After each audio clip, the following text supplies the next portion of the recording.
तो बरूटो में अभी तक हमने देखा कोड लीफ विलेज के बाहर आ गया था। कवाकी उसे फाइट करने के लिए पहुंच जाता है। कोड उसे काफी बुरी तरीके से मार रहा होता है और बरूटो भी कवाकी को बचाने के लिए वहां पर पहुंच जाता है, लेकिन कोड उसे भी काफी बुरी तरीके से मार रहा होता है। लेकिन तभी अचानक बरूटो अपने कर्मा मोड में आ जाता है और मोमोशिकी ने इस पे कब्जा कर लिया था, जिसके बाद ये कोड को काफी बुरी तरीके से मारने लगता है। और इधर कवाकी का भी दोबारा कर्मा वापस आ गया था, जिसके बाद वो बरूटो पे अटैक कर देता है। बरूटो उसे मारने के लिए कहता है क्योंकि मोमोशिकी बरूटो की बॉडी पे पूरा कब्जा करने वाला था और कवाकी उसकी बात मानकर उस पे एक अटैक कर देता है, जिससे बरूटो मर गया था। लेकिन तभी अचानक यहाँ पे मोमोशिकी आ जाता है, जो कि अपनी आधी मेमोरी का यूज करके बरूटो को दोबारा से जिंदा कर देता है और बरूटो अब पूरा मोमोशिकी बन चुका है। और इसकी आगे की स्टोरी मैं मांगा से एक्सप्लेन करने वाला हूँ। और गाइस इस वीडियो को बनाने में मुझे काफी ज्यादा मेहनत लगी है। आई होप आपको ये वीडियो अच्छी लगेगी और इस वीडियो पे लाइक टारगेट रखते हैं 10K लाइक्स, तो प्लीज इस वीडियो को सपोर्ट दिखाना, तभी मैं इसका नेक्स्ट पार्ट लेकर आऊंगा। बाकी आप मुझे कमेंट भी कर देना आपको ये वीडियो कैसी लगी। और हाँ, मैं आपको पहले ही बता देता हूँ, इसमें आपको लाइव एक्शन जैसा मजा नहीं आएगा, लेकिन अगर आपने स्टोरी सुननी है तो वो काफी ज्यादा डिफरेंट होने वाली है और इसमें आपको काफी ज्यादा इंटरेस्ट भी आएगा। तो चलो ज्यादा टाइम खराब नहीं करते, अब देखते हैं आगे। अब होगागे ऑफिस में बरूटो की आंख खुलती है और वो सबको बताता है कर्मा की वजह से मैं दोबारा जिंदा हो गया हूँ। मोमोशिकी ने मेरे से ये कहा था कि उसका 88% डेटा मेरी बॉडी में एक्सट्रैक्ट हो चुका था, बस थोड़ा सा ही प्रोसेस बाकी था। लेकिन जब मैंने कोड से फाइट की तो मैं मरने वाला था और अगर मैं मर जाता तो मोमोशिकी का वेसल भी मर जाता, इसलिए उसने बचे हुए 18% डेटा का इस्तेमाल किया, जिससे मेरी बॉडी दोबारा से रिकवर हो गई और मैं जिंदा हूँ। कतास्की ये सुनकर काफी ज्यादा हैरान होता है, क्या वो लोग ऐसा भी कर सकते हैं? वो सच में बहुत ज्यादा एडवांस हैं। आमादो कहता है उसने ऐसा इसलिए किया क्योंकि अगर बरूटो मर जाता तो उसके साथ मोमोशिकी का वेसल भी मर जाता, इसलिए मोमोशिकी को कुछ भी करके ऐसा करना ही पड़ा, वरना मोमोशिकी अपने आप ही खत्म हो जाता। साई कहता है इसका मतलब तो ये है मोमोशिकी का जो डेटा है वो अभी भी अवेलेबल है, लेकिन वो पूरा नहीं है जिससे वो बरूटो की बॉडी पे कब्जा कर सके। कतास्की कहता है हाँ तुमने बिल्कुल सही कहा, क्योंकि उसके पास इनफ डेटा नहीं है बरूटो की बॉडी पे कब्जा करने के लिए, तो वो ऐसा नहीं कर सकता।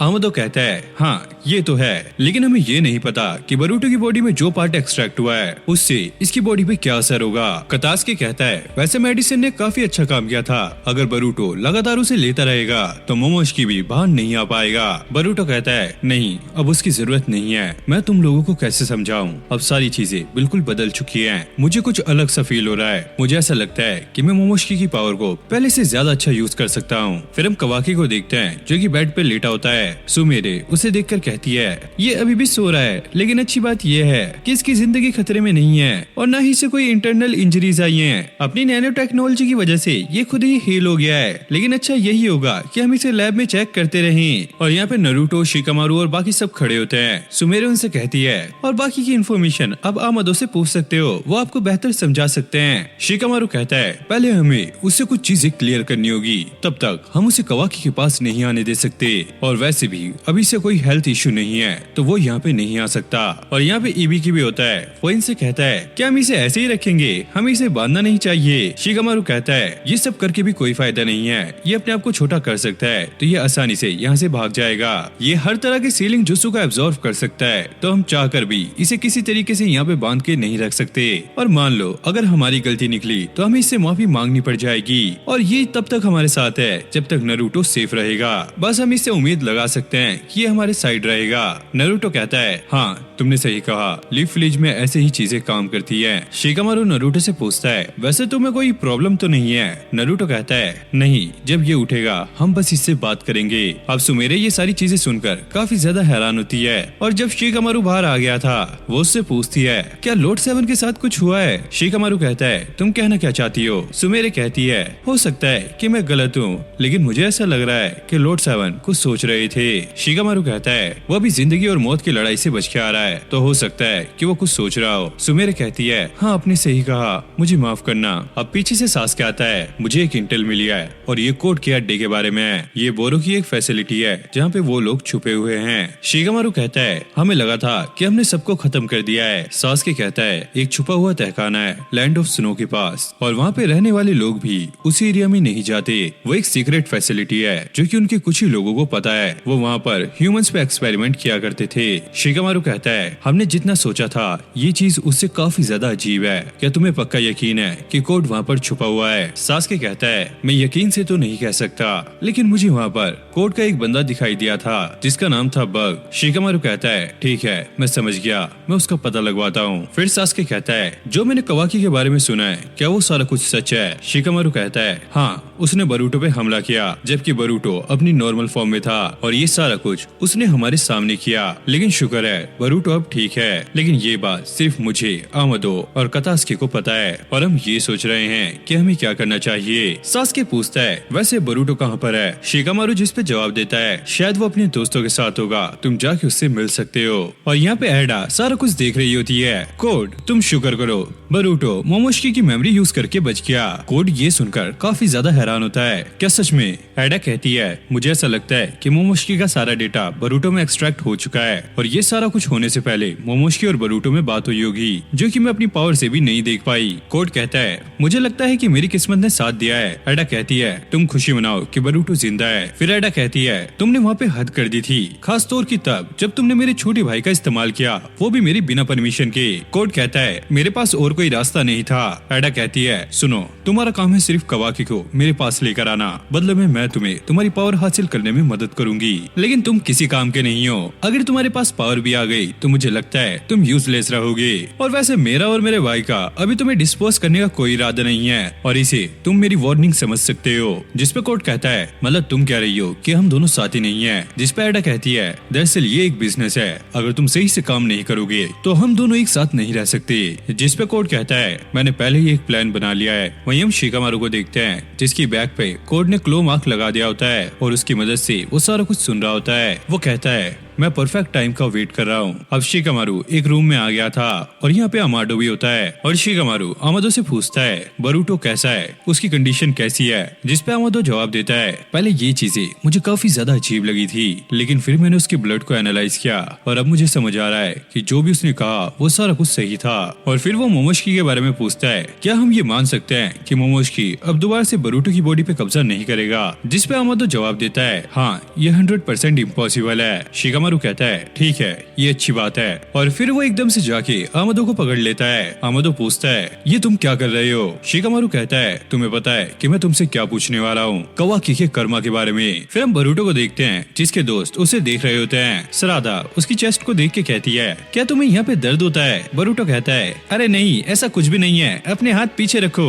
और फिर बरूटो कहता है, मैं तो मरने ही वाला था, जैसे कि तुम देख सकती हो, लेकिन वो कमीना कोड वहाँ से भाग गया। मित्सुकी बरूटो से पूछता है, कोड ने तुम्हें मारने की कोशिश क्यों की जब वो टेल को तुम्हें जिंदा खिलाना चाहता था? फिर बरूटो उसकी बात को सुनता है और सोचता है, शिकामारू ने उससे कहा था कि किसी को भी ये नहीं बताना कि कवाकी ने उस पर अटैक किया था। पहले इन्हें ये चीज डिसाइड करनी होगी कि ये विलेज में क्या कहेंगे। बरूटो बातों को घुमाता हुआ कहता है, शायद हो सकता है उसे खुद के ऊपर कंट्रोल ना रहा हो या फिर वो थोड़ा सा सरफिरा हो। अब सरादा उससे कहती है, तुम अब फुल ओसूस की बन चुके हो, क्या अब भी वो तुम्हें टारगेट करेगा? जिसपे बरूटो कहता है, हाँ, लेकिन मुझे ये नहीं पता कि कोड कहाँ पे छुपा हुआ है, अगली बार मैं उसे भागने नहीं दूंगा। सरादा कहती है, मेरे कहने का मतलब ये नहीं है, मान लो अगर तुम अपना होश खो दो और फिर वो तुम्हारे ऊपर अटैक करे तो तब क्या होगा?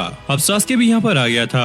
वो बरूटो से कहता है, कोड कहीं भी आ सकता है, यहाँ तक कि विलेज में भी, तो तुम अकेले कहीं भी मत जाना। और सिर्फ बरूटो ही नहीं, कवाकी के पास भी इतनी पावर है कि वो कोड को चैलेंज कर सकता है और कोड अपने लिमिटर्स को हटाने की पूरी कोशिश कर रहा है, जिस वजह से वो उसका पहला टारगेट होगा। बरूटो कहता है, क्या आप आमादो की बात कर रहे हो? इस तरफ शिकामारू आमादो को सुना रहा होता है, तुमने कवाकी का कर्मा रिस्टोर कर दिया, वो भी हमारी बिना परमिशन के। आमादो कहता है, कवाकी ने इसकी ख्वाहिश की थी लॉर्ड 7 को बचाने के लिए, तो मुझे ऐसा करना पड़ा। कर्मा फिर से मैनिफेस्ट ना होता अगर उसकी खुद की ख्वाहिश ना होती। इसका मतलब यह है कि उसने इसे खुद चूज किया है। क्या होता अगर उसे इसकी जरूरत होती और वो इसे ना मिलता? और इसलिए पहले ही मैंने ये कवाकी में इम्प्लांट कर दिया था और उसी वजह से तुम लोग आज बच के आए हो। क्या मैंने ये गलत किया? शिकामारू से कहता है, तुम मेरे सवाल से बच रहे हो, बताओ ये तुमने कवाकी के लिए किया या फिर विलेज के लिए? वो कहता है, अगर मुझसे पूछो तो तुम्हें कवाकी के कर्मा की जरूरत है। और तभी अचानक से शिकामारू की बैग से कोड निकल आता है। आमाडो ये देखकर काफी ज्यादा शॉक होता है। कोड कहता है, माफ करना, मैं बीच में टपक गया, लेकिन मैं ये मौका जाने नहीं दे सकता था। आमाडो की ये देखकर काफी ज्यादा फट गई होती है। एडा कहती है, तुम बेवकूफ हो, तुम बात के बीच में टपक गए, पहले हमें बातें तो सुनने देते। अब कोड ने शिकामारू पे अटैक कर दिया था और शिकामारू शिकामारू काफी दूर जाके गिरता है। अब आमादो की ये देखकर और भी ज्यादा फटने लगती है। कोड सीधा ही जाके उसे पकड़ लेता है। हाँ, बहुत टाइम बाद मिल रहा है आमादो, और हाँ, तुम्हें उसकी नहीं अपनी फिक्र करनी चाहिए। चलो अब जल्दी से मेरे लिमिटर हटाओ। आमादो कहता है, मुझे यकीन नहीं हो रहा है कि तुम यहाँ चले आए। तुम्हें फौरन सेंस कर लिया जाएगा और तुम पकड़े जाओगे। और कोड कहता है, तुम्हें बस मेरी आंखों में देखकर कमांड देनी है। आमादो ये सुनकर काफी ज्यादा शौक होता है, आखिरकार ये चीज इसे कैसे पता लगी। वहीं सेंसरी यूनिट ने इसे सेंस कर लिया था। वो लोग कहते हैं इस चक्रा की कोई भी इंटेल नहीं है और ये आमादो की लैब से आ रहा है। इनो शिकामारू से कनेक्ट करती है। शिकामारू, क्या तुम सुन रहे हो? शिकामारू कहता है, हाँ, और वो कहती है, तुम चिंता मत करो, हम वहाँ पे रीइंफोर्समेंट भेज रहे हैं। शिकामारू कहता है, तुम्हें ये करने की जरूरत नहीं है, तुम बस नारुतो और बाकी सबको ये बताओ कि वो यहाँ पर आ गया है। इनो कहती है, ये तुम क्या कह रहे हो? शिकामारू कहता है, वो सिर्फ यहाँ पे इसलिए आया कि हम दोनों यहाँ पे अकेले थे और मैं नहीं चाहता कि सबके आने की वजह से वो यहाँ से भाग जाए, तो ये चीज अब तुम मुझे हैंडल करने दो। और हाँ, सब कुछ मॉनिटर करती रहना और मेरे सिग्नल का वेट करना। इनो पूछती है, आखिरकार तुम क्या करने का सोच रहे हो? शिकामारू शैडो पोजीशन जुत्सु का इस्तेमाल करता है और कोड को वहाँ पर रोक लेता है। कोड अब उसे ये कहता है, तुम्हारी ट्रिक मेरे पे काम नहीं करेगी, मैं अब भी अपनी उंगलियों को हिला सकता हूँ और इसे मारने के लिए वो काफी है। कोड आमादो से कहता है, तुम्हें पता है कि मैं कैसा हूँ, अगर मैं तुम्हारी जगह होता तो मैं ये काम जल्दी करता।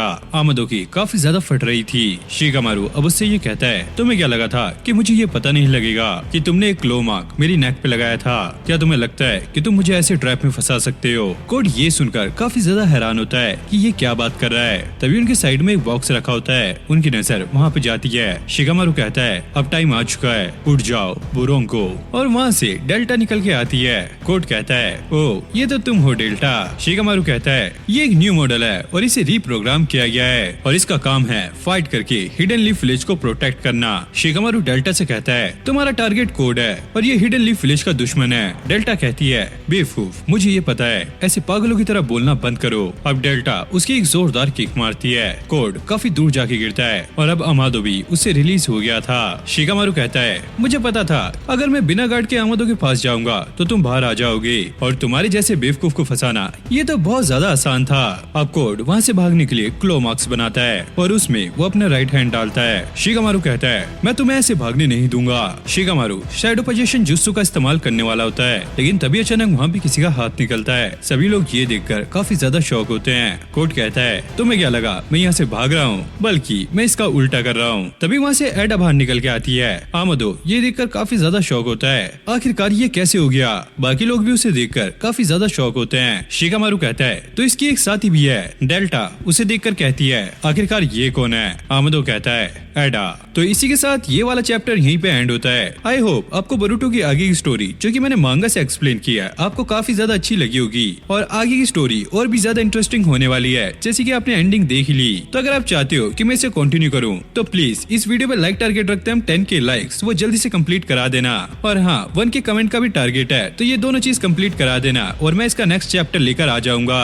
और इसमें मेरी काफी ज्यादा मेहनत लगी है, जैसे कि मैंने आपको बताया था, मैं पहले ये नहीं बनाने वाला था, लेकिन काफी लोग इसकी डिमांड कर रहे थे, तो मैंने ये आपके लिए बनाया है। तो अगर आपको ये अच्छा लग रहा है तो प्लीज लाइक करके जाना, कमेंट करके जाना, और हाँ, चैनल पे नहीं हो तो चैनल को भी सब्सक्राइब कर लेना। बाकी मैं मिलता हूँ नेक्स्ट वीडियो में, तब तक के लिए okay, take care, bye bye.